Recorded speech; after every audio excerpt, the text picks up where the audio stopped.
وبركاته. فيديو جديد من قناة تركيب الأقمار وأحدث الترددات عبر اليوتيوب.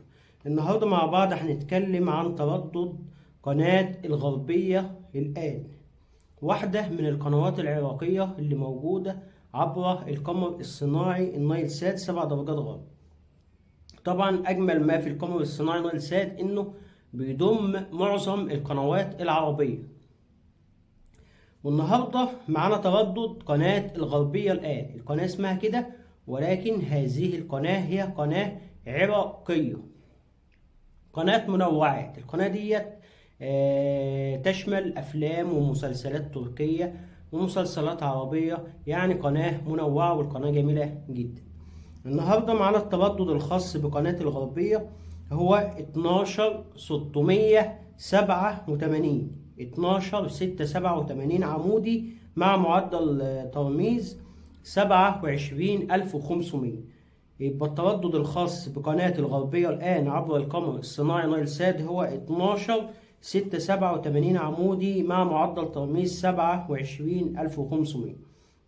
طبعا دلوقتي علشان تبدأ تستقبل هذه القناة لازم نعمل بعض الخطوات أو الإجراءات. أول حاجة بنمسك الريموت، بنبدأ ندوس على زر منيو، ومن المنيو بنبدأ نختار حاجة اسمها التركيب، ومن التركيب بنبدأ نروح على حاجة اسمها قائمة الترددات. من قائمة الترددات هنبدأ ندوس على الزرار الأحمر الخاص بإضافة تردد. هيبدأ يظهر معاك خانة التردد ودرجة الرمز والاستقطاب. أول حاجة هنكتب التردد 12687، ده أول حاجة هنعملها. هنكتب التردد 12687 وهنخلي الاستقطاب عمودي، تمام، ودرجة الرمز هتكون 27500. انت اهم حاجة تتأكد انك كاتب التردد بشكل صحيح، اللي هو 12687 عمودي مع معدل ترميز 27500. بعد ما كتبت التردد هتبدأ تدوس على الزرار الأزرق الخاص بالبحث.